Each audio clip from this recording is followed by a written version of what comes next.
नमस्कार। Astro harmony में आपका फिर से स्वागत है। आज ऑफ द टॉपिक एक बात करना चाहती हूँ। क्या आपने सोचा है हम दूसरों को एडवाइस क्यों देते हैं? हर कोई किसी ना किसी को गाइड कर रहा होता है। ऐसा कर ले, वैसा मत कर, मैं बताता हूँ सही क्या है। कई बार हम बिना मांगे गुरु बन जाते हैं। क्या हर एडवाइस जरूरी होती है?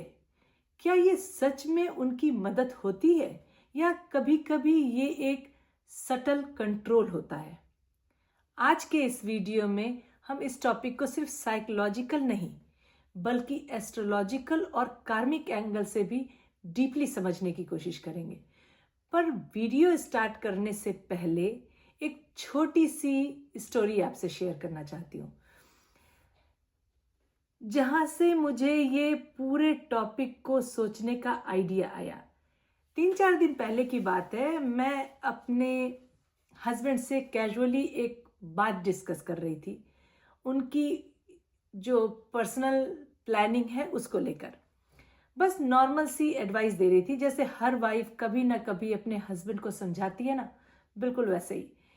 लेकिन मुझे पता नहीं था कि कब मेरी वो जो एडवाइस है वो धीरे धीरे एक इंस्ट्रक्शन जैसी लगने लगी।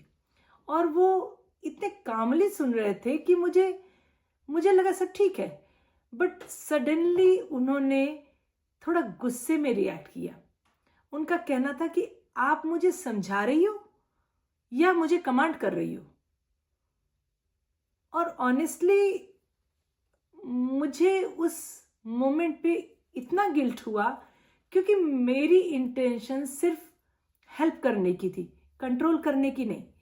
उस दिन के बाद से मुझे बहुत डीपली फील हुआ कि कब एडवाइस हेल्प होती है और कब वो इंटरफियरेंस बन जाती है।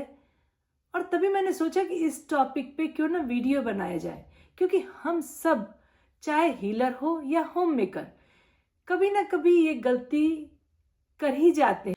उस मोमेंट ने मुझे अंदर से झटका दिया कि हमारी इंटेंशन चाहे कितनी भी अच्छी क्यों ना हो, अगर सामने वाले को वो बात ओवर पावरिंग लगती है तो वो एडवाइस नहीं, इंटरफियरेंस बन जाती है।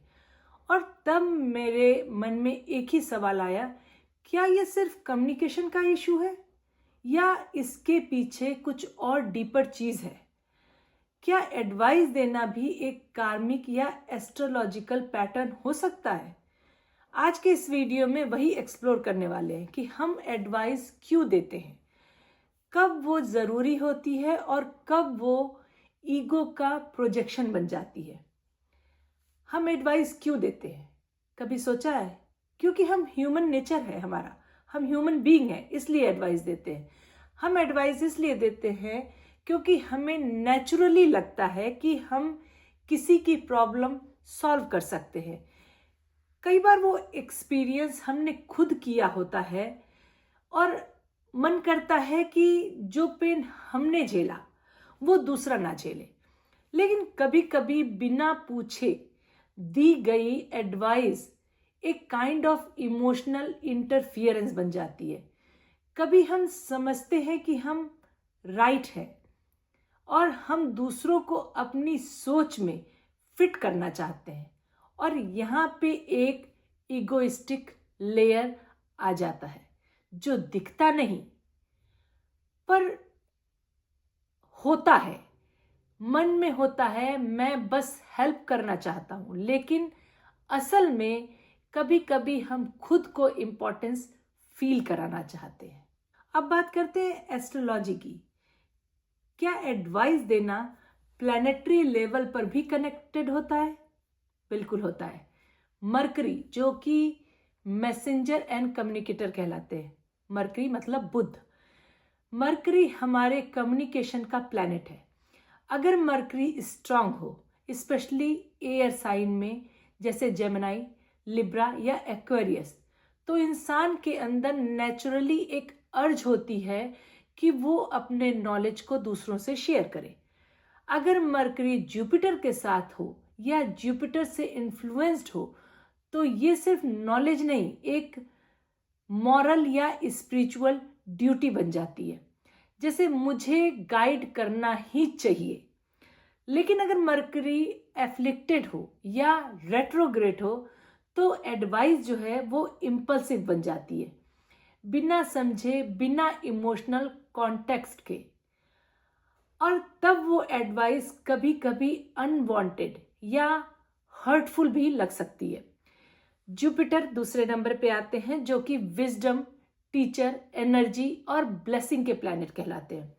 अगर आपका जुपिटर स्ट्रांग हो, स्पेशली फर्स्ट, फिफ्थ, नाइन्थ या 12th हाउस में है, तो वो पर्सन नेचुरली काउंसलर टाइप होता है। जुपिटर अगर लियो या सेजिटेरियस ऐसे साइड में होते हैं तो वो एडवाइस जो है बहुत कन्वेंशनल के साथ देते हैं। कभी कभी प्रीचिंग जैसी या टीचर के जैसी इनकी एडवाइस लग सकती है। लेकिन अगर जुपिटर कंबस्ट हो या रेट्रोग्रेड हो तो नीयत तो अच्छी होती है, पर टाइमिंग या अंडरस्टैंडिंग जो होती है वो थोड़ी वीक हो सकती है, और तब एडवाइस का असर उतना नहीं पड़ता जितना कि अगर आपका जुपिटर स्ट्रांग है उसका पड़ता है।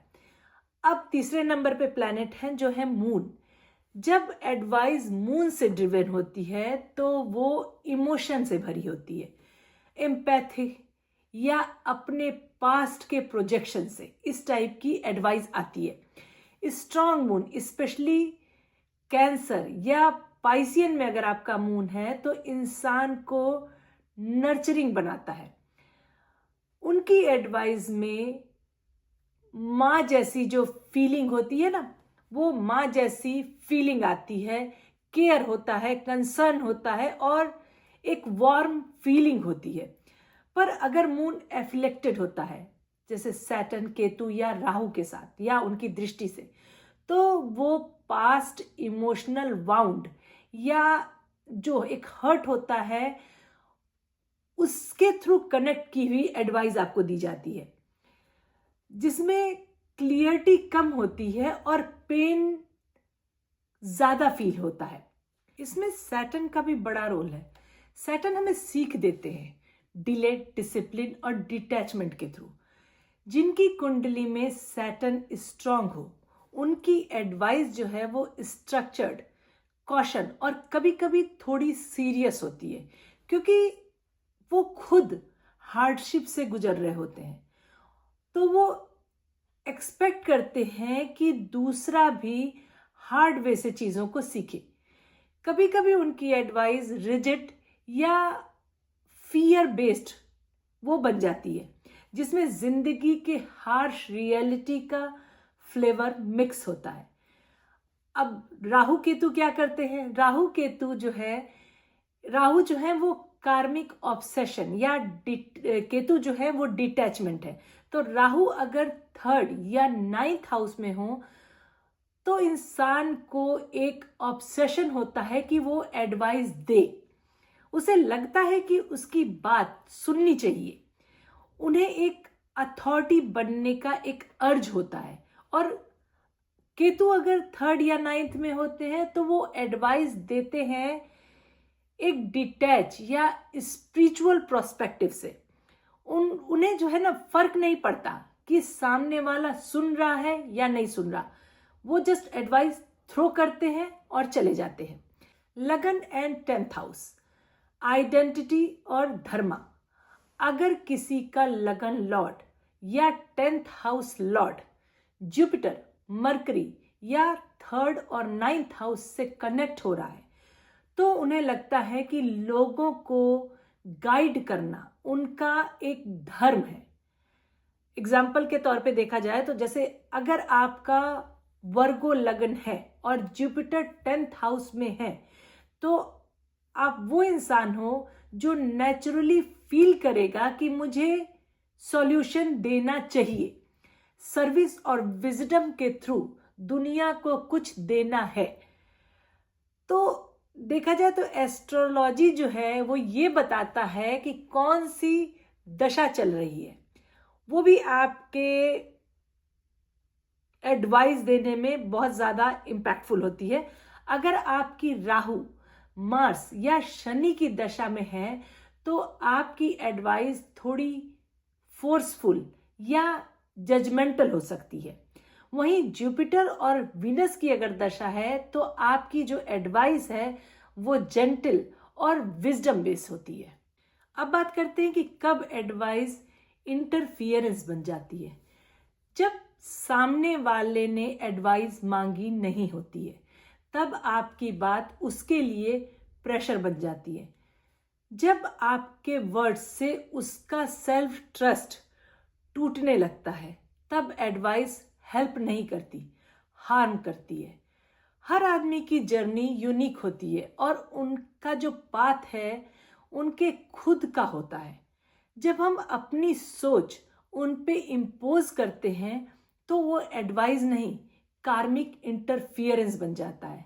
सलाह तब तक सुंदर है जब वो इनविटेशन पे आए, जब सामने वाला तैयार हो सुनने के लिए।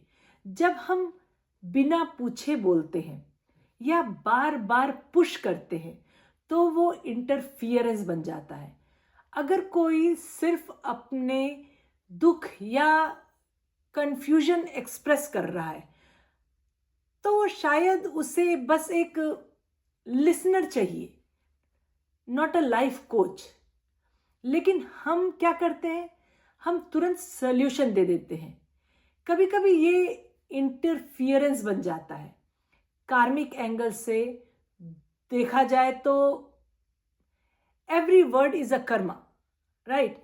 हर बात जो आप बोलते हो उसका जो सीड है वो आपके फ्यूचर के लिए बनता है। अगर आपकी एडवाइस ने किसी के पाथ को डिस्टर्ब किया तो उसका कार्मिक इम्पैक्ट आप पर भी आता है। अगर आप किसी की फ्री विल पर हावी हो जाते हो तो चाहे ना चाहे उसका रिजल्ट टॉक्सिक हो सकता है। एडवाइस देना तभी सही है जब सामने वाले ने आपसे गाइडेंस मांगी हो, आपका मन काम हो, बिना जजमेंट के, आपका ईगो उसमें इन्वॉल्व ना हो, तभी आपको किसी को एडवाइस देना चाहिए। कभी कभी एडवाइस देना नहीं बल्कि चुप रहना सबसे बड़ी सेवा होती है। जब आप सिर्फ स्पेस देते हो तो सामने वाले को अपनी जर्नी समझने का स्पेस मिलता है। जो रियल हीलर्स होते हैं वो सुनते हैं, समझते हैं और तब बोलते हैं जब उनका जो शब्द है वो टाइमिंग के साथ अलाइन हो, क्योंकि साइलेंस भी एक वाइब्रेशनल गाइडेंस होता है। अगर आपको मेरा ये वीडियो अच्छा लगा तो लाइक और कमेंट ज़रूर कीजिएगा और बताइएगा कि आपने अपनी लाइफ में कब एडवाइस इंटरफियरेंस बनते हुए देखा। मिलते हैं नेक्स्ट वीडियो में जिसमें मैं बात करूंगी कि कब बोलना चाहिए और कब चुप रहना चाहिए एस्ट्रोलॉजिकल एंगल के साथ। तब तक याद रखिएगा, every words is a seed, saw it wisely. फिर से मिलते हैं, तब तक के लिए नमस्कार।